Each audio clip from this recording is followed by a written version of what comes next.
Hey everybody, my name is Robert Brown, and this is my review of this amazing, great book called Love Everlasting. This book is very great. I think it's fantastic, and I think everybody should give it a shot and give it a read.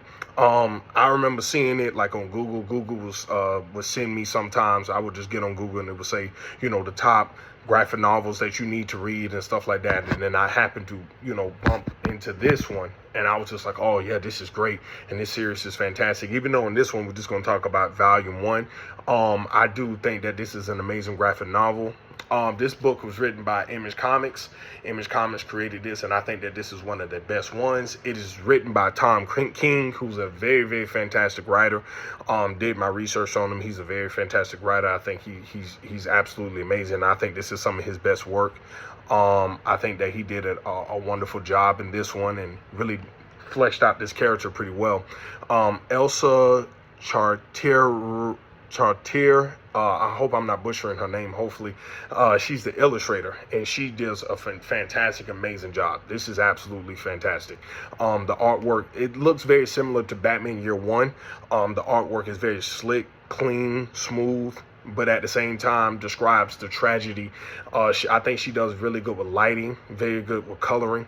I think that she expresses every single bit of the protagonist, her emotions and feelings. She expresses it through color and shade.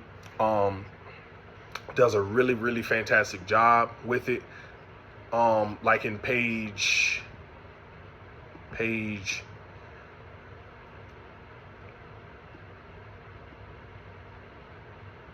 like page 21, whenever she is like with a man that she's in love with, that she adores and that she loves, is usually a bright shaded color, which is fantastic and great. So I do want to give them a shout out and make it known that I really appreciate them, and I think that this is one of their best work.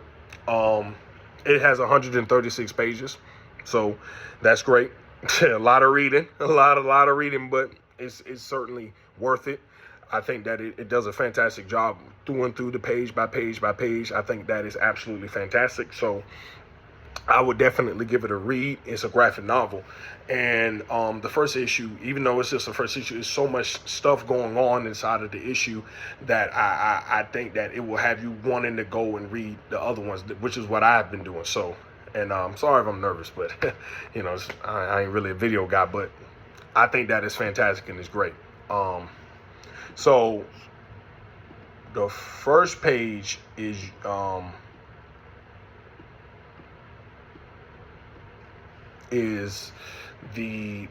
cover, the pictures, and then it goes into sort of like, it doesn't really go, the first page of the actual story is absolutely fantastic and amazing, and it perfectly describes how the story is going to go from here on out. And it's absolutely sad and tragic, but it's so exciting and exhilarating. It has an explosion happening in the background while the main protagonist, the woman, and the man that she's falling in love with, they're professing their love for each other, and he's basically saying, I'm going to marry you tomorrow, I'm going to be in love with you tomorrow. And she says it back. She's like, oh yes, tomorrow I will be your wife and I'll love you, this, that, and the other. And then she's thinking to herself, why do I have to lie to this man? Why do I have to, why do I have to enjoy this man? Why am I telling this man that there's a tomorrow when there is no tomorrow? And that leads us into the plot. So basically, the protagonist is Joan, a very pretty, beautiful young lady, right? And it's like, I think it's set like in the 1950s from what I can tell. She's like a receptionist for her best friend's boyfriend at his business. She's a secretary at his thing, but she secretly is in love with said boyfriend. She's secretly in love with her best friend's boyfriend. Most of the book is her pining over this man and loving this man, and he will occasionally flirt back. His name is George. George would flirt back, and they would have a rapport, but they never did anything because George was still with her best friend. But her best friend ended up going out with another guy and falling in love with another guy. So that left George to be open. And so George and Joan basically fall in love, and they're entangled with each other. They're professing their love for each other. And by the end of the day, they confess their feelings for each other. And then he asks her to marry him. Can you marry me? And just as that happened, as soon as that happened, She's switched over into a whole nother lifetime. She switched from the 1950s to the 1960s, and now she's fallen in love with another man, and now she's the daughter in a wealthy family to a musician. So she's starting to figure out, well, hold on, I was just with George, and she remembers all of these things. And so she was like, I was just with George, and she looks the same, basically. But her location, her time period, everything that she is and everything that she's involved in has changed. Her world around her has changed. Even her friends have changed. But she has the memories from the previous life that she lived, basically. And she quickly realizes that she's stuck in a loop. She's stuck in this romantic time loop where she will fall in love, find this man, court this man, date this man, and boom, as soon as he asks her to marry her, she goes to another timeline. She goes to another timeline. But she has memories of all the previous lifetimes that she's had before. So it's really heartbreaking to see Joan fall in love with these people, and she can't hold on to him because as soon as they ask him to marry, oh, he gone. As soon as they ask her, because she's a very beautiful, vibrant lady, it sucks to see her have her heart ripped out of herself over and over again. The artwork perfectly describes this and perfectly says this. I think that is great. I think it's absolutely amazing, and it's absolutely heartbreaking to see like how things transpire, how things, fall apart, and see her fall in love and have these loves and then have to fall in love all over again is very heartbreaking and very sad. Act 1 ends around page 13. And she falls in love with George and does everything. But then page 14 goes into her being in a new lifestyle. And then she quickly starts to figure out she has memories of George.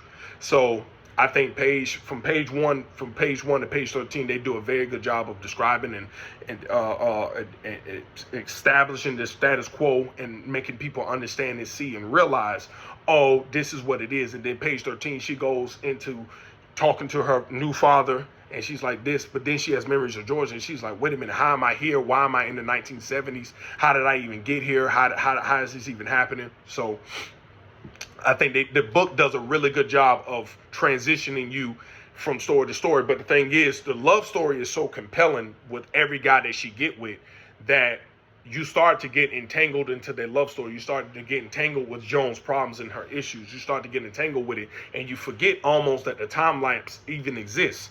You forget that it's even going on, and then boom, she transitions to another story, but she has memories of all these men that she's fallen in love with.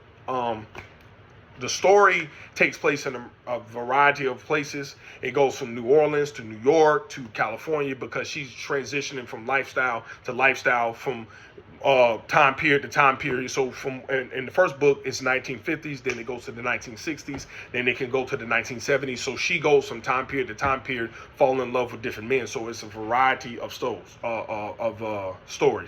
I think the main protagonist, Joan's goal is, her conflict is, I can basically mix the goal with the character art, is she's a hopeless romantic. She's a kind-hearted, good woman, good-natured woman, and she falls in love with these men, but she has to lie to them and tell them, yes, we're going to be in love. Yes, we're going to be married. It's going to be great. And she can't help but do that because she's stuck in this time loop and this lifestyle. And these people around them are saying, well, you're going to get married to this man and this, that, and the other. And tomorrow we're going to be husband and wife. And she knows that the time limit is going to start all over, and she's going to go to another life, and she's going to go to another life. So I think her conflict is, how can I get out of this time loop? How can I get out of this horrible situation that I found myself in, this romantic circus wheel that I'm caught in. So that's basically her goal, is to figure out, how did I get in this romantic time loop and how do I get out of it? And I've read the whole book. I don't think it gets solved in this, because she stays in a time loop. Even though she thought she got out of it, she ends up being in the same time loop. And I think the book's going forward, it would definitely answer the question, will she ever get out of this time loop? Will she ever escape? Will she ever, move on to do better things? And it sucks because she's a hopeless romantic and stuck inside of a romantic time loop, which is interesting, intriguing, but at the same time so tragic, because she knows she can fall in love with 10 men, 20 men, 30 men, and they'll all be ripped from her. So that is definitely the heartbreaking reality and the heartbreaking situation that she has found herself in. The transitions are absolutely fantastic. I think that art plays a big part. I think as you reach the climax, as you read the books, when you reach the climax, you'll see that the color palette is getting brighter and brighter and brighter to kind of let the audience know that, oh, the time, she about to jump into another time loop and she's about to be stuck inside of this circus wheel forever. The art does a very good job. I think that Elsa does a really excellent, fantastic job with describing the mood and the affection, because every single time she kisses this man and she falls in love with this man and he's professing his love for her, she's thinking to herself that it's never going to work out. You can see the color palette get really bright, but then it gets somber and dark as she gets closer and closer to falling in love with this man and having romance and relationships with this man. So I think the transitions are absolutely fantastic.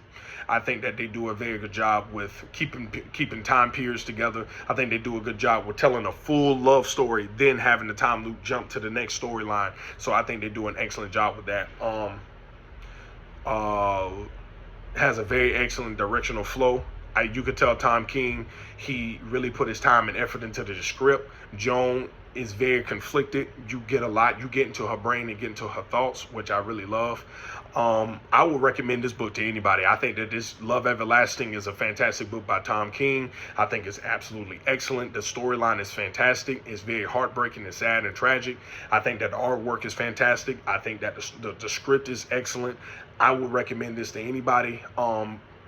Especially people who love romance, like me, especially people who love romance and people who, love to feel good. I think that this book would be fantastic. I think it'd be great for you. I recommend it to my friends. And other than the fun fact is that it looks a lot like Batman Year One. I think that this is excellent art, and it reminds me a lot of that Batman style and the art and the visuals, and also the book patterns and everything. So I think that that's a very fun fact, and I would recommend this to anybody. I think that this is fantastic and great. And thank you for listening to me, and I'll see you around.